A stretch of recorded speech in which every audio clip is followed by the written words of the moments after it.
Hello, Michael Joel Hall here. I want to share a different approach to Ashtanga Yoga, one that's rooted in humanist values and personal agency.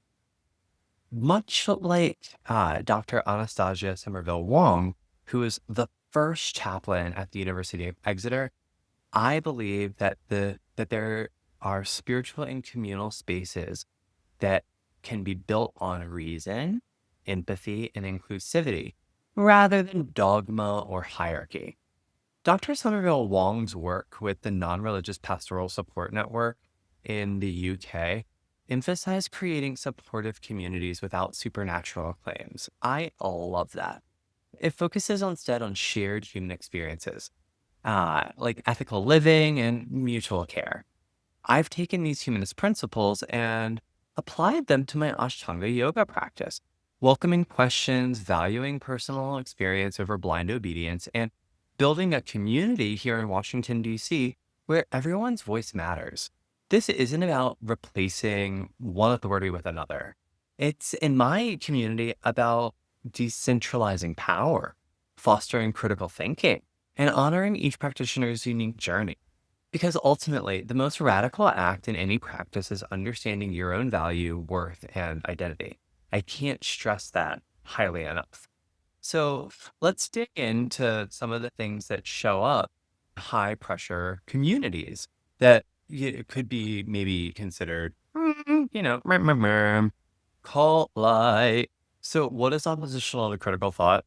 Well, it first means that there's no forum for honest questions or concerns. It means that criticism is dismissed or even punished. And that also means that only leader approved sources are encouraged. It shuts down integrative thinking. There's also going to be contradictory or confusing dogma. The math won't add up. And lastly, there's going to be a point where maybe mainstream research is denied. And this is where we can see that indoctrination is practiced over and over again. What you'll want to ask yourself here is, pretty straight up. It's like, is this a cult? What do I mean by that? Well, ask yourself if it discourages critical thought. In a high control group, that's definitely what happens. And you can recognize it because it suppresses questions, it discourages skepticism, and it punishes dissent. So what's a healthy group, huh? Great question. It's one that encourages, you guessed it, critical thought. And that means that it welcomes questions, it fosters open discussion, and it values skepticism. Now, number two, this is when self-doubt is encouraged. It means that members are pressured to doubt their own ability to discern truth.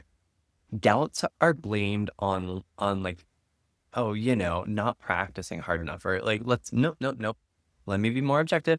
It can be based on things like things being evil or outside influences. And then self-blame is going to be instilled for like misfortunes or doubts.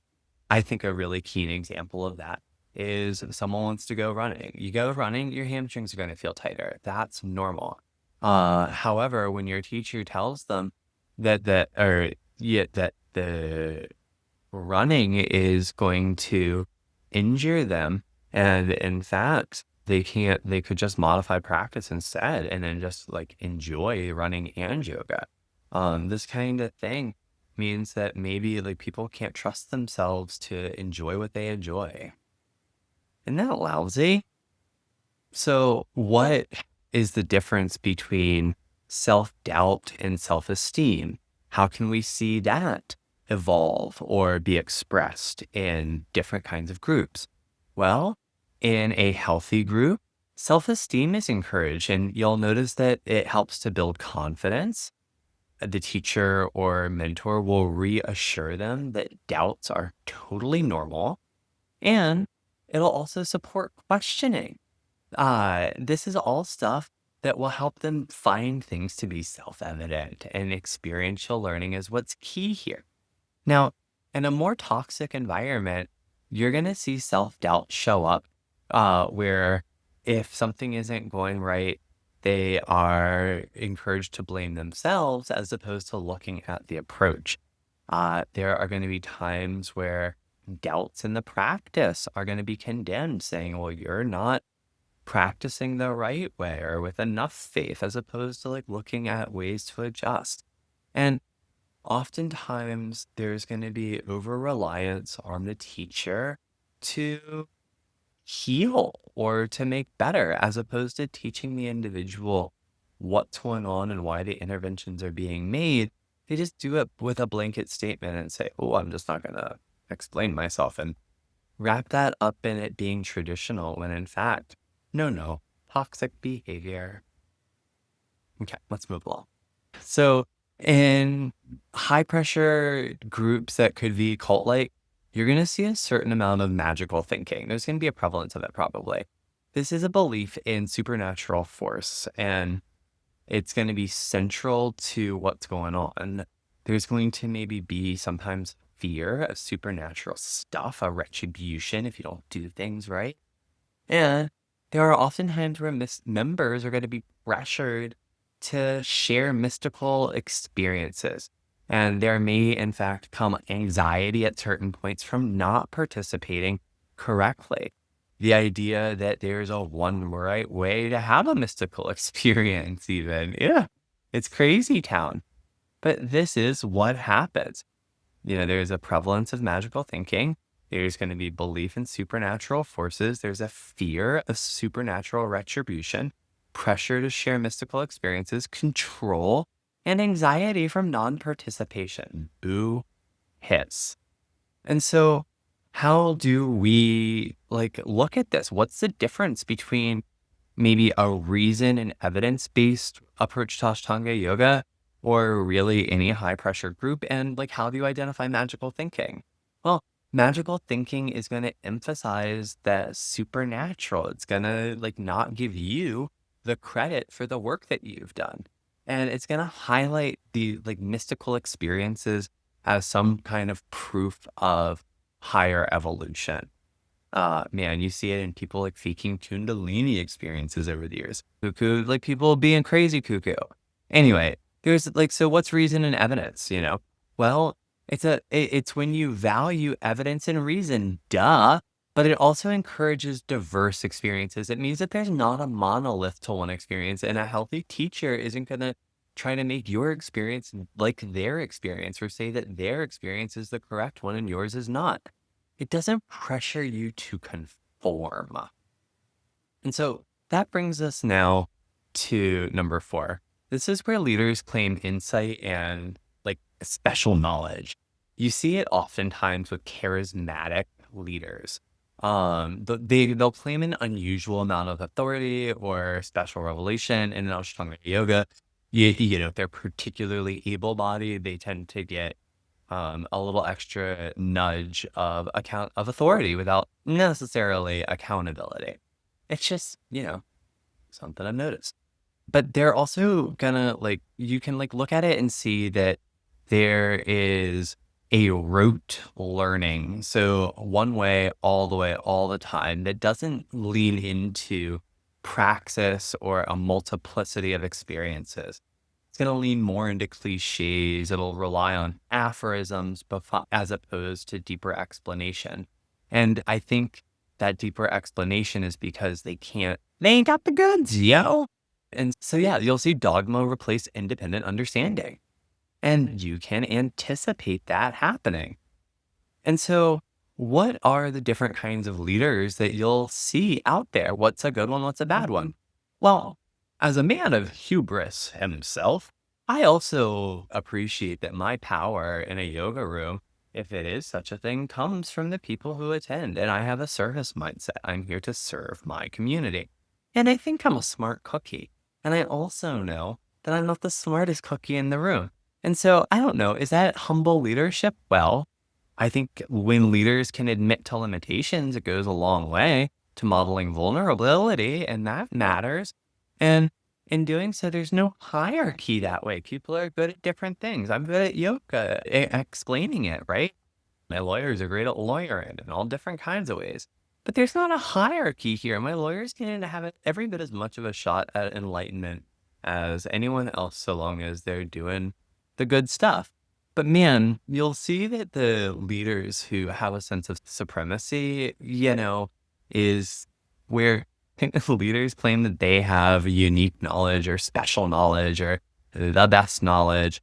And when they don't explain the methodology such that you can't take care of handling yourself, they end up fostering dependency. It's a weird kind of thing where they keep you under their thumb. No me gusta. And those leadership styles, man, I don't like them. Leaders claim special insight and supreme knowledge, right? And that kind of leadership is number 5, leadership that is authoritarian. This happens with charismatic and narcissistic teachers and leaders. So you'll see strict hierarchies show up in inner circles, and leadership isn't allowed to be questioned. I think that's always weird. Don't you want to look around and see who's not allowed to be questioned? Who doesn't stand up to criticism? And in fact, let's look around for where criticism is forbidden and drama or theatrics are going to be used to manipulate belief. Histrionics for everybody, right? Gross, gross, gross. But man, you will see charismatic leaders really leaning into the or the I'm so smart. I'm the smartest man in the world. Look at me. I am beyond reproach. And it's all garbage. Who are their friends? Okay, keep going, Michael. That's enough. Don't get weird. It's just it riles me up. I feel like, gross. Just gross. Anyway, so what is the difference then maybe between a leader who is accountable or a leader who models authenticity versus a leader who models authoritarianism? Well, let's start by talking about the impact on a team. Well, authoritarian and narcissistic leadership is going to require strict obedience, and it's going to discourage criticism. You're going to see drama and manipulation, and it's going to be really a form of emotional control. You can see it over and over again. And let's get into what you'll see as the outcome. It's going to be limited innovation. It's going to be reduced morale, and it's going to be reduced criticism. Good, and you're not going to be able to read. Read them to filth girlies. But what are the traits that you see in democratic accountable leadership? Well, you'll notice that it's open to critique. You can start there. It also encourages feedback. That means that it's adaptable leadership, right? And what are the impacts on the community or team? It's enhanced collaboration and increased morale. This is all wonderful. So leaders who are not... Okay, so another sign that a group has gotten to be high pressure, culty weird is when leaders are not accountable to outside authorities. It's super weird when leaders somehow or another work so independently and are so without supervision that they are able to conceal their true nature or behaviors. When you see this happen, you'll notice that there's no access behind the wall. It's not just a privacy matter often. It's that they just won't engage on a peer level or collaborate with outside advisors or organizations. They don't have anyone from whom they take a note. And this kind of thing, can really be summed up by asking, are these leaders accountable? What does accountability look like? Well, it means that they're engaged in collaborative. How can you take a peek and see if their leadership is not so accountable? Well, they're working independently. They resist supervision. They conceal their activities. There's no engagement with advisors and no collaboration with other organizations. So you'll also see in high pressure cult dynamic groups that there are draconian and intrusive rules that control an individual. It extends to their personal life, their relationships, their behaviors and decisions. And when you disobey, it's punished. One thing that's kind of gross is that surveillance occurs. People check in It's not in a community spirit kind of way either. It's in a Gestapo kind of way. Gross, right? And so how can you take a peek around and see if you're in one of these draconian environments? Well, start with asking, are there excessive rules? If the answer is yes, you might take a peek to see if the group is trying to extend its control to your personal life. Are your behaviors being restricted? Are your decisions being controlled? Are your relationships being monitored? If the answer is yes to those questions, you gotta wonder what comes from disobedience, right? And then the next question you should ask is like, if you disobey, like whatever the prescribed right way of doing things are, will you be punished? And frequently the answer is yes. And that's a good sign you're in a cult. High pressure dynamics, right? Ew, gross. So, man, number 8 is leaders who are above the law. That means that there are going to be double standards for leaders versus members. There's going to be hypocrisy involved, and it's going to be tolerated. There's going to be misconduct, and it's going to be excused, and it's going to be justified. Gross. Again. Oh, so like, how do you know if you're in a draconian environment? Individual autonomy is limited.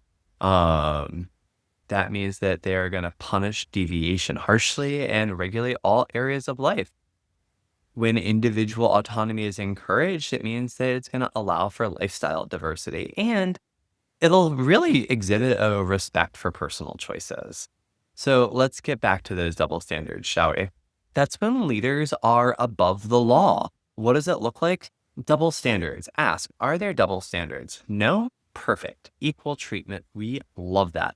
But go a little further. You have to ask, is hypocrisy tolerated? Is misconduct excused? And are like weird behaviors justified, right? What's the accountability loop? This brings us to censorship and control of information. This is another sign of a high pressure, high demand group. Things like only positive information about their group being accepted, things like mainstream media being discouraged, and a lack of transparent conversation, really transparent discussion, and problems being avoided entirely. This is no good. And it happens. And so what does it look like to have an alternative, huh? What is information control that is transparent? Well, it means that it encourages outside reading. It encourages like cited sources. It provides links. There are open records, open policies. There's engagement with the press, even like not shying away from like deeper accountability. What does censorship look like, huh? Well, it means that the media gets limited and it might be under the guise of more authenticity or a quiet attitude. But you know what? It also means that there's a restriction on independent research and outside information and a lack of accountability from authorities. You got to be really careful with that because you can dress it up in really arrogant ways. Oh, speaking of arrogance, you can also pretty much anticipate a certain amount of elitism and particularly an inner circle. That's when there are members and leaders that see themselves as superior or chosen. And there's an exclusion and a spiritual hierarchy that gets maintained inside of this. That is going to really create a perception of superiority. And the leaders are going to probably see themselves as being chosen, and the members of that organization, by feeling like they have a chosen teacher, will themselves derive a sense of superiority as well. And so what does that look like in practice? What's the difference? Well, what's an inclusive environment's the difference. There's not a spiritual hierarchy.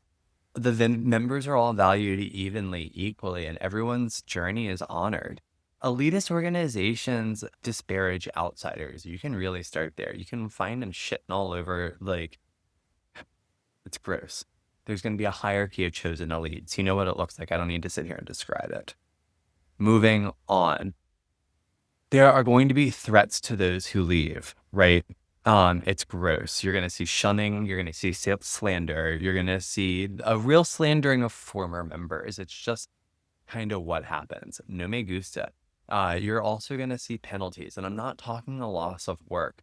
You're going to see physical penalties where teachers might push too hard if they think you're going to leave. You're going to see financial penalties. Well, if you leave the group and you're a teacher, and this like high and mighty teacher who has a bigger following than you says that you're crap and garbage, well, you might lose some money, might you? And of course, who's going to listen to little old me? I'm just Michael Joel Hall, and they're big time yoga teacher X, Y, and Z. You see what I'm saying, right? And so you can kind of clock it by looking around to see if there are going to be threats for leaving versus respect if you leave. What it means that like if someone steps away from the hierarchy but continues going about their business, you give them respect and you maintain civility. Like, how many times have I heard an Ashtanga yoga teacher poop all over the teachers of another kind of yoga, as opposed to talking pragmatically about what they see as potential friction points in the pedagogy? There's a real difference and a real lack of respect. And what you'll see if someone leaves is a shunning. You'll see them lose like job opportunities, and certainly you're going to hear smack being talked about them behind their back. It's no good. And in fact, like in some groups, you might even see violence and intimidation. It's really like a loss of support that's no good. In fact, I think quite commonly to maintain arrogance and elitism as discussed, you're going to see like outside groups that are slandered or vilified. This is when outsiders are demonized and seen as morally inferior, or like their side in our practice isn't as good. You can like your practice, but you have no idea whether or not your practice would serve someone else as well as theirs practice is serving them. And so a strong us versus them mentality gets fostered, leading to conflict. And, as someone who saw the QAnon pipeline grow strong in Ashtanga Yoga, I'm pretty confident saying that you will see paranoia about the outside world grow, and conspiracy theories and other groups that are misrepresented. I don't like it. It fosters conflict, and there's a real demonization, and it fosters inferiority. It's gross. So what does it look like? How can you spot it, right? You want to be an attention payer. You care, right?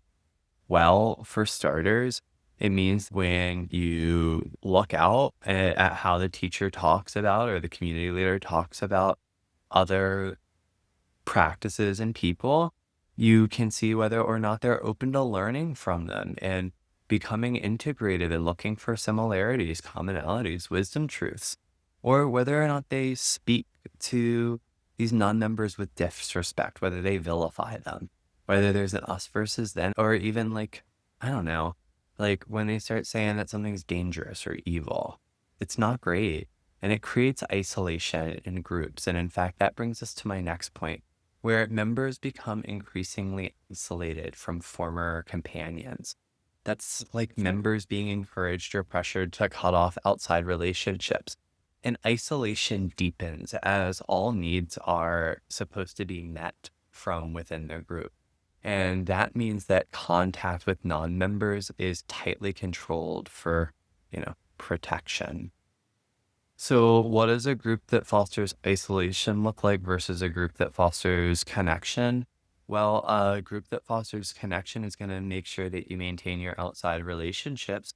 If you've been doing this job long enough, I think a good teacher is going to make sure that you prioritize outside relationships. And it's okay to wonder whether or not a relationship is nourishing, but it's certainly not going to say, hey, only this community is the right way to experience family, friends, or really clear morality. It leans often into disorganized relationships with stuff like that. And what you'll see eventually is that the group identity starts to take precedent over the individual identity, right? It's where group needs, activities, or beliefs outweigh individual rights. Individuality is often suppressed in favor of groupthink. I've talked a lot about groupthink over the last couple of years. And that's because I am so annoyed by it. What is so powerful about individual identity is that it allows space for personal beliefs, rights, and it doesn't mean that you have to suppress your identity. It actually means that you can appreciate any contributions. Meanwhile, like a group identity that demands that you only do their activities, have their beliefs, that's groupthink, and it means that they start to prioritize the group needs. And it's only that group, not like, more universal wellness. And the question again that one wants to ask is like, how can you tell the difference, right? Well, does your community foster individuality? Does it foster a unique individuality? In fact, are you allowed to not just be yourself, but be different from the mainstream? Does it also encourage you to continue your personal development? And does that personal development include critical thinking? What you'll see on the back end, on the other side, is a loss of identity and not the dissolution of the ego kind of way, Mr. Ayahuasca. No, it's when groupthink starts to dominate, right? And that groupthink overrides personal identity. So something else that you'll see is a real secrecy around what goes on behind closed doors and an insinuation that there are rituals that you're not privy to. This is like, again, more elitism from the inner circle shit, right? It's where one performs secret or closed ceremonies where there's an initiation rite or something. And sometimes it's going to be painful or confusing and maybe it's humiliating. Like, I had the opportunities in my room where I asked questions like, what do you want from this asana? And if you've never answered that question before, it can give you a real fright, huh? But there's always a point where we talk about the commonality of that experience, where we look at the universal experience. We do not shame and shun. It's not a humiliating moment. But negative group rituals will focus on punishment or shaming. Like, boy, aren't you stupid for not saying this first? No, girl, that's not the way it works. Ugh. And so what does it look like? Is this tradition and is it graduated learning or is it weird cult stuff? Are there secret teachings? Are painful moments reframed as initiation? And also, are you not really supposed to talk about it? This is all a good sign that you're in a garbage situation. Oh, meanwhile, a transparent situation is going to have an open platform. People talk about what's going on and it's going to be accessible to more people, if not all. There are going to also be times where there might be an insinuation that there are mind altering moments of power from practices that actually are, yeah, reliably reproducible, but they're turned around into proof of a cult's power or a high demand group's efficacy. It's like intense forms of prayer, chanting, fasting, meditation. It's all misused stuff, and it's going to be used to suppress doubt in the main organization and to promote a certain kind of conformity. You'll see it happen over and over again. And especially, you'll notice that when non-participation occurs, you'll see that it's viewed with suspicion. Meanwhile, one of the best ways to combat that is managing expectations. Be upfront about what you're doing. Look for consent. If you're going to use a coaching tool, teach the person what the tool is, explain it to it, and then use it. Don't start using it before you've gotten permission. If you want to go see a therapist and listen to the therapist use a breathing technique on you and they're being subtle about it, but you know the technique, you're like, no, you're manipulating me. No, just me? Okay. Well, I don't like it when my military practices get dressed up and I'm not informed because I think it creates pressure, especially if I don't know the ritual. I really didn't like it at the Shivananda ashram when we were asked to chant Om Sri Du Durga Ye Namaha so many times and I wasn't told what it meant. Well, now I know and now I like it, but I didn't like it then and it wasn't right to make me chant it, frankly. I like, man, like Jedi mind tricks, neurolinguistic programming, hypnosis, those are all real techniques. And if you don't get consent before you use them on a student, poo-poo tea. I think that's also actually something that you can look at where members are gonna like maybe experience shame, guilt, fear, or dread associated with whatever the sadhana community or group is. Guilt and shame you'll see being used systematically to control behavior. Fear gets instilled through theology, dogma, punishment, or fear of hell or persecution or all of those other things that we talked about losing a little bit ago. One of the ways that you can sort of monitor for that is like, hey, is this a supportive group, right? Is this group really supportive? How can you tell? Well, it's pretty straightforward. Is there shame? Is there fear? Is there guilt? Does it regularly come up in practice? When you talk to your teacher, are you given a strategy to mitigate it? Or are you finding that the teacher uses it to control you? Or to manipulate what you do for the community. I think a supportive environment opens dialogues and discussions about feelings, and it addresses concerns compassionately. We use radical candor, for example, at my room. There is oftentimes a zealous commitment to or dependence on a teacher. This shows up as a group or a leader that gets used as the primary source of validation and self-worth for an individual. And, subversively, implicitly, this is promoted over and over again. And in fact, obsessive loyalty is going to be used to replace critical thinking in these moments. And it's be an ixnay on your outside relationships because you can only rely on dear teacher, dear community. This is obsessive and out of balance, and it's mess up your self-worth long term because you can't have that kind of thing be your primary source of validation. Your validation has to come from in here, and objective measurements around your value is how you can sort of figure that out, right? And so a balanced commitment looks like valuing your outside interests. It means recognizing a leader's fallibility and recognizing again that the individual, the teacher encourages that there is a healthy boundary established. You can clock obsessive loyalty through when someone says something to you, when you say something to a friend and they're like, no, you sound nuts. Maybe you're nuts, right? It's a loss of critical judgment. And maybe you'll see it show up with overcommitment. All of your life just revolves around the group and you just commit. Fun. Nervous system, fight or fight stuff. Ew, gross.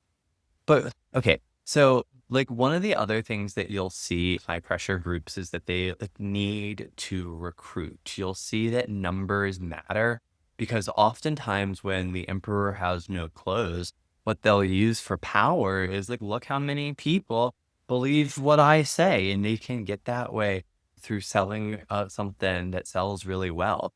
The growth of the organization numerically is prioritized as opposed to internally around values. Members aggressively work to expand the group.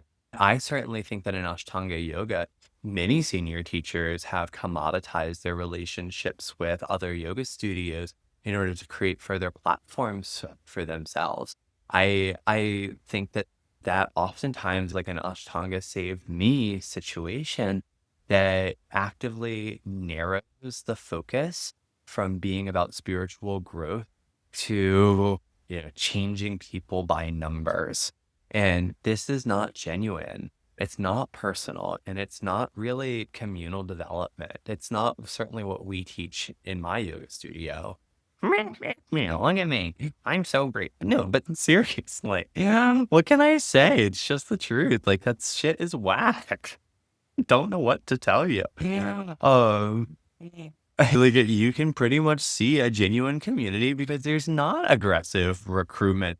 You got to keep your churn rate okay if you're got to make money, meaning you got to have as many people joining as you have leaving and maybe a little bit more. But this is actually you got to keep it at the right amount because you're nurturing an ecosystem if you're going to focus on values. There's not going to be an urgency on growth. You're going to not have an obsession with recruitment. You're not going to hear people brag about being the largest X, Y, or Z in the country, their country, whatever country that may be. There's not going to be constant proselytizing. The practice is allowed to speak for itself, so you can kind of shut the fuck up. Something that happens that I think is gross, where, you have, I must be and salty. That's Michael Joel Hall in a nutshell. I know that. I'm mercurial by nature. You gotta love it. I'm a Gemini. But sometimes you're gonna see this other version come up where people target vulnerable individuals through love bombing and idealistic goals. Clout sharing is gonna be something that you will see happen for sure. And I think it's really, really, really gross when they do it to vulnerable people in particular who may or may not know any better. You'll see a shift in treatment. First, they're going to be given excessive treatment and attention to gain trust and loyalty. And then once they're inside the group, you're going to see a dramatic shift in that treatment where they are going to be treated less and less. And like, this is super different from when you have a new student who's going to require quite a bit of attention versus like a seasoned vet who requires less. Um, you're going to see that it's not commoditized and it's not being based off of any like relational dynamic between the teacher's like or dislike of you. This is going to really require vulnerable and authentic relationships, isn't it? It's going to mean that we treat each other equally generally. And if someone annoys you, you tell them they annoy you. If someone doesn't like what you say, let them make sure that they can tell you that they don't like what they say. They don't have to. And you have to mean it. And you have to like not get your sense of power from like being right all the time. That means like actually like deriving your power from being of service through genuine care. Um, it's not love bombing, it's not excessive early attention, and it's not dropping folks once they have joined your quote unquote inner circle. No, no, no. In fact, that inner circle is where I think that you're going to find evidence of financial exploitation. Ugh, this is where it gets grubby, grubby, grubby because you know, religions are just one step away from multi-level marketing schemes. Maybe the only different being, oh, I don't know, antiquity. That's the only difference between religions and cults. Anyway, that's not the axe I'm grinding today. What I really mean is that members are pressured to donate beyond their means. You'll see that this happens often, and that there's going to probably be a lack of financial transparency at some point because the numbers won't number. Members are going to be asked to do unpaid labor and the leaders may end up being openly opulent, huh? I always think that's weird when, I don't know, I put all my money back into my yoga community. I don't know what these other people are doing. They're probably buying houses, aren't they? Not me, but like whatever. It's because that's like where it's at. Maybe if I save my money better instead of buying props for my yoga studio, I could have a nice car too. But man, I always wonder, how are these people sharing their power? Is there financial transparency? Does everyone know what everyone makes? Is there pressure at some point on a group to give beyond their means? Does the contribution of leadership feel fair to like, if the teacher's not making any money because it's an offer of service, you got to give them some grace if they need to show up when they need to show up. But that also doesn't mean that the community leader gets to exploit the community. You can't pressure people for donations more than what you have clearly communicated. You can't rob Peter to pay Paul, meaning, like, if you're going to have teachers work for you, let them know what the value proposition is for their employment. And, like, sure as hell, make sure you pay them or offer a consumer as something of value and response that's like actually of value, huh?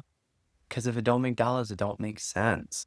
And it's also important to note that there's not going to be anything punitive if someone leaves a community.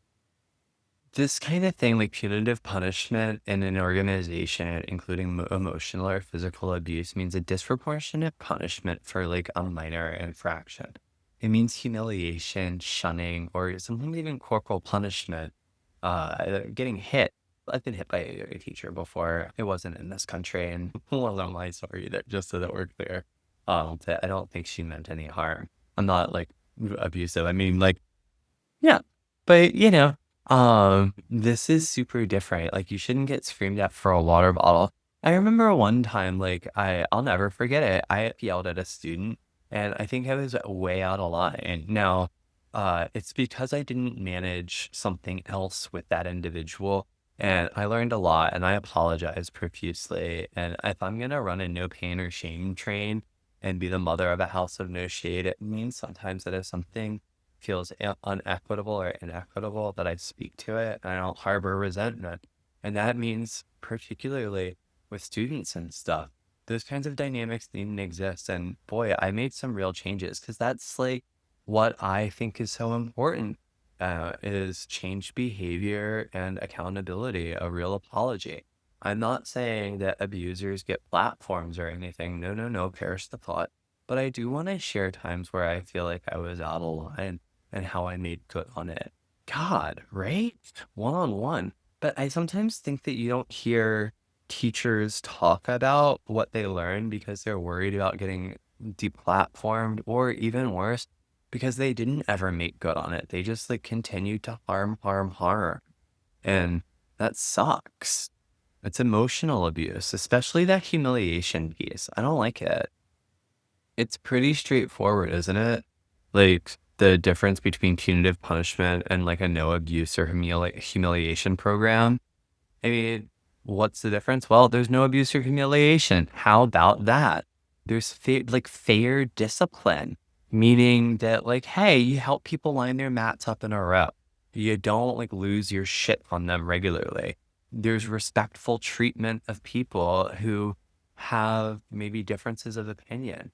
And you remain within your boundaries. You remain lawful. You certainly don't shame people, and you certainly don't use punitive punishments that seem excessive or full of, like I said, shame. And you sure as shit don't go pushing on people when you're mad.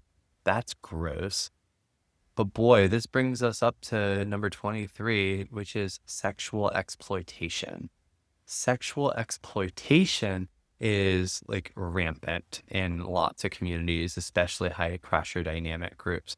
This means that like you'll see that there's no safeguarding around like how the individual is allowed to behave. Leaders are going to maybe abuse their power to exploit members sexually by grooming them, by having inappropriate relationships. There's just so many ways. It's like you shouldn't fuck your students, point blank. And if it happens, you have to have some disclosure. God, you got to really think about it, talk about it, and set up pathways for it. I am not known for being sexually unliberated, and I am a community member. And so there's going to be occasions where I might have slept with someone who wants to come practice yoga in my room. And, that dynamic can make things weird unless like there are clear pathways of communication. And that means like, you don't create power dynamics through sex with your population. And you understand that there are already inherent power dynamics.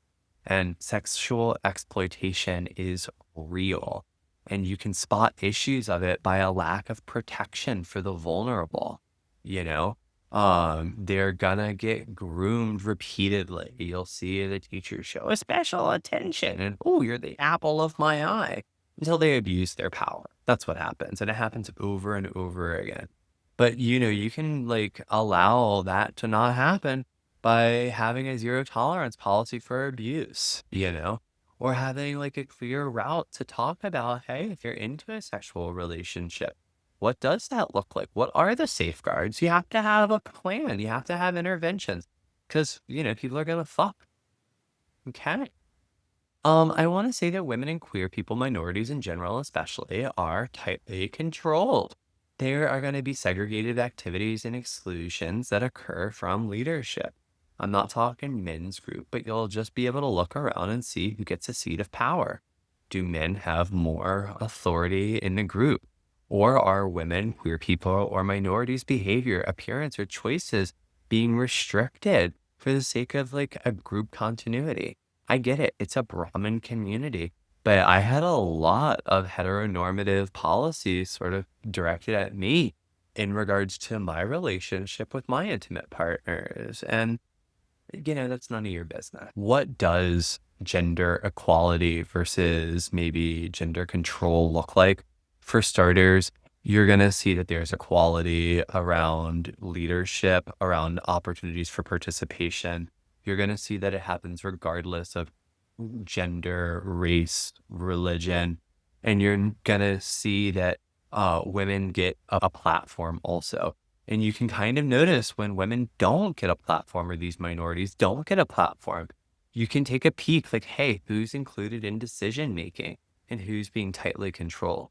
Is it all very heteronormative? Are queer people brown people? You get the idea. Um, it's in these moments that I think gossip is so powerful, something that is considered to be the purview of a woman. But everyone knows I'm a gossip, and the reason I'm a good gossip is because I keep my mouth shut with discretion. But I have no problem sharing something important with someone else to help keep them safe. And I tend to bet pretty well on this, which is why people continue to share with me. I like being a good community member. I like being an ally. Hell, anyone who knows me knows I rely on good allyship in many ways in my life. Okay, stay put. Don't go anywhere. We're working. Like, lastly, deception becomes normalized. This means that the ends always will justify the means. That people are able to go backwards and justify damn near anything. That includes garbage behavior like lying. It means lying to outsiders. It means lying to members. And it often is like bad behavior is like it is excused because it's like for the group's mission. We're keeping the group safe. It's where the group is prioritized over the well-being of a victim. And this means that there are cover-ups, you'll see fraud, you'll see just like all sorts of stuff. Really unethical behavior that's used to just justify whatever the aim of the group is. Real integrity means that doing the right thing when no one's looking. It means that, frankly, I think that to really understand values have to cost you something. It's just the truth and it sucks, but you really only know your values when it costs you because you either stuck to them or you didn't. It's really easy to be values based when everything's on the upswing. It's way tougher on the downswing. And that means that, your ethical standards have to remain high and uncompromised, and you've got to be honest about what's going on. And you certainly must remain above the board legally. It means choosing not to use deception as a tactic. It means not choosing the group sake over the victim's sake. And it means that we stop normalizing dishonesty and silence.